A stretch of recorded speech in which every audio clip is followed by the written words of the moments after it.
मंगो दुआ के शाला इंजदा नसीब होवे। मंगो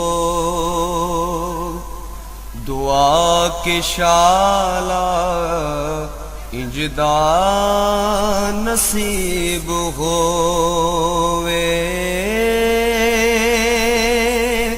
जद आवे मौत मैनू, जद आवे मौत मैनू, सोना करीब होवे।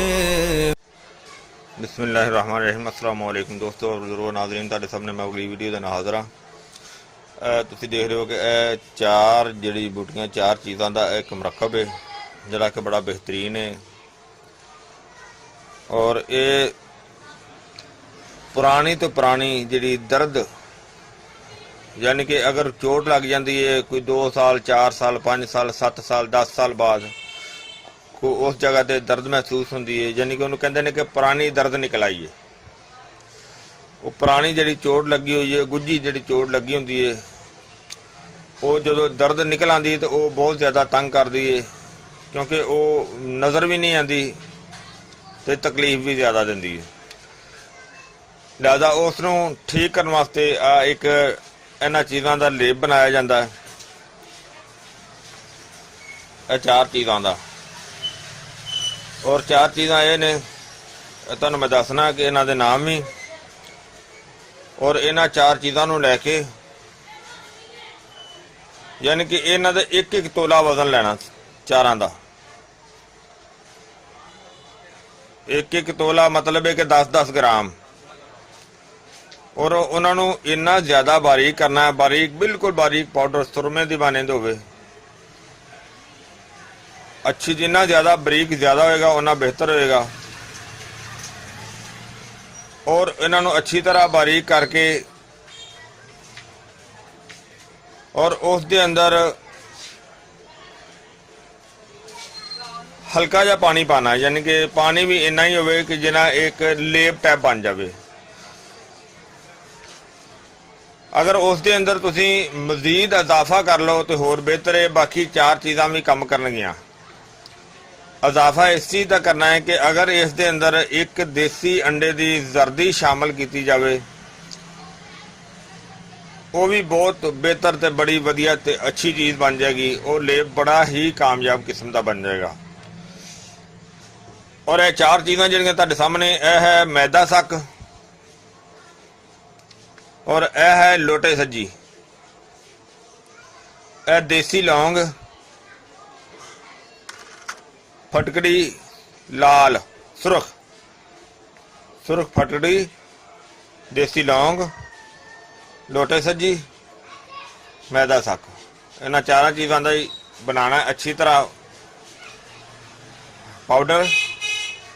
और जिहड़ी जगह ते चोट फर्द किया, किसी हथ ते चोट लगी है, और इसका तुसी रात नूं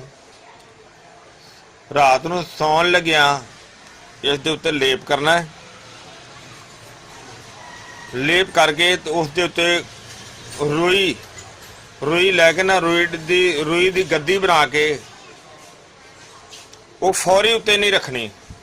और जिहड़ा लेप करना है वो कोई 10 मिनट उन्होंने हवा लग जाए, हल्का जा खुश्क हो जाए, उस तो बाद जनाब उस दे उत्ते रुई दी गद्दी जिहड़ी बनाई होगी वो रख के अच्छी तरह उन्होंने कपड़े नाल लपेट दो, ताकि जिसम के किसी हिस्से ते भी होवे।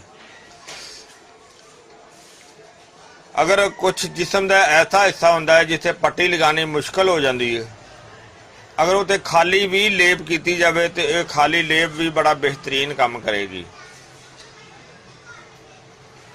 और इहदियां चंद पट्टियां, यानी कि ज़्यादा तो ज़्यादा 3 तो 5, अगर डेली पट्टी भी लगाई जाए तो फिर भी ठीक है, अगर एक दिन छड़ के भी लगाई जाए तो फिर भी ठीक है। लेकिन जदों पट्टियां लगाओ और इस तो इलावा भी खास करके जदों कोई पुरानी दर्द पुरानी सट पुरानी चोट जिहड़ी है वो तकलीफ देंदी है ਉਹਦੇ ਵਾਸਤੇ ਤੁਸੀਂ ਠੰਡਾ ਪਾਣੀ ਜਿਹੜਾ ਨਾ ਉਹ ਫੌਰੀ ਬੰਦ ਕਰ ਦਿਓ, ਔਰ ਚਾਵਲ ਖਾਣੇ ਫੌਰੀ ਬੰਦ ਕਰ ਦਿਓ, ਔਰ ਆਲੂ ਔਰ ਗੋਭੀ ਦਾ ਪਰਹੇਜ਼ ਜਿਹੜਾ ਉਹ ਕਰ ਦਿਓ ਤੇ ਜ਼ਿਆਦਾ ਅੱਛਾ ਹੈ। ਔਰ ਇਸ ਤੋਂ ਇਲਾਵਾ ਮਜ਼ੀਦ ਤਲੀਆਂ ਹੋਈਆਂ ਚੀਜ਼ਾਂ ਜਿਹੜੀਆਂ ਨੇ ਉਹ ਬੰਦ ਕਰ ਦਿਓ।